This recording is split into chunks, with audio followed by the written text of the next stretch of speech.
मेरे भारत के तमाम सम्मानित साथियों और विशेषकर सहारनपुर के मुसलमानों, पिछले तकरीबन एक साल से सहारनपुर में जिस तरीके से वक्फ की संपत्तियों को बड़े पैमाने पर मदरसा मज़ाहिरुल उलूम और उसके तथाकथित मौलानाओं द्वारा अपने निजी मफाद के लिए कौम की पीठ में खंजर घोंपकर उन्हें खुर्द-बुर्द किया जा रहा है, इस संबंध में मैं लगातार आपको लिखकर अवगत कराता आया हूँ। मगर अफसोस की बात कि सहारनपुर के मुसलमानों का ज़मीर इस कदर मर गया है, इस तरह बेहिश हो गए हैं वो लोग कि कोई भी इन वक्फ संपत्तियों के लूटने पिटने पर आवाज़ उठाने को तैयार नहीं।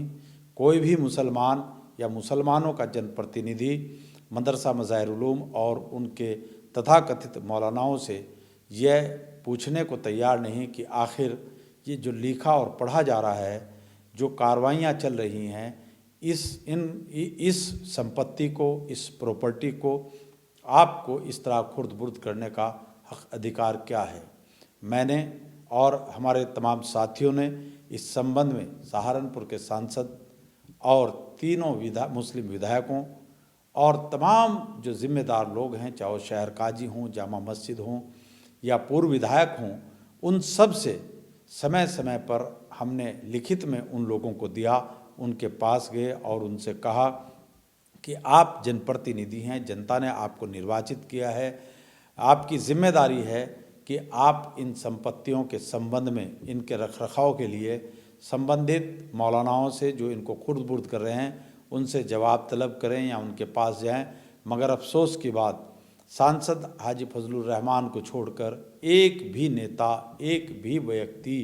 एक भी जनप्रतिनिधि या पूर्व जनप्रतिनिधि आज तक मदरसा मज़ाहिरुल उलूम के पास नहीं गया, क्योंकि इसमें कई बड़े नेता मुलव्विस हैं। उनमें एक जनप्रतिनिधि भी मौजूद हैं, उनके पिताजी इस पूरे मामले में मुलव्विस हैं। तो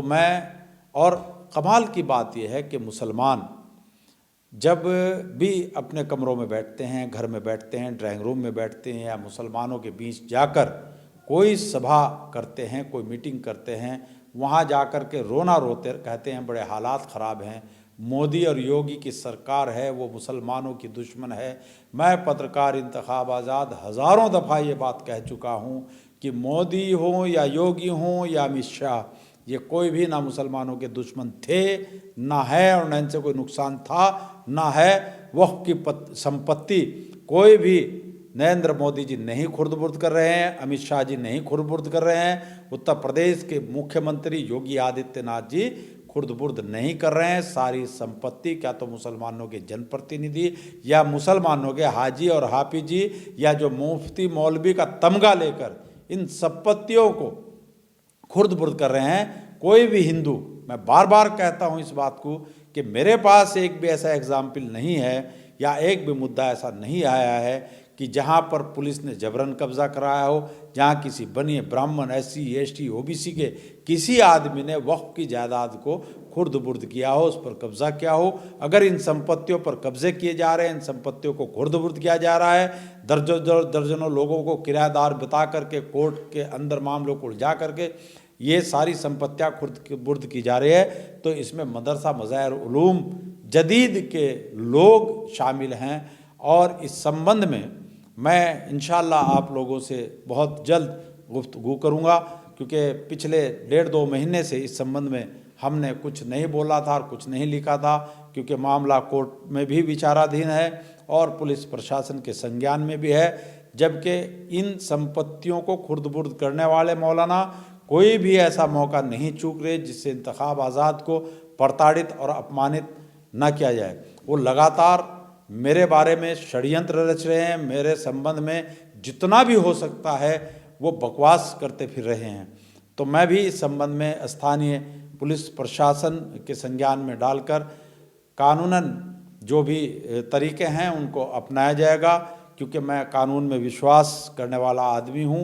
और मैं बहुत अच्छे तरीके से जानता हूँ कि इन लोगों के जो वक्फ की संपत्तियों को खुर्द-बुर्द करते हैं, ये बहुत भ्रष्ट और बेईमान लोग होते हैं। इनकी जुगाड़बाजियाँ भी इतनी ही बड़ी होती हैं। सबके चिट्ठे किसने कहाँ पर कब्जा कर रखा है, किस तरीके से मदरसे बना रखे हैं, किस तरीके से संपत्तियों को सरकारी संपत्तियों को इन्होंने कब्जा कर करके उन पर अपने इदारे खड़ा करके मुसलमानों को इमोशनली ब्लैकमेल करके ये अपनी दुकानदारी चला रहे हैं।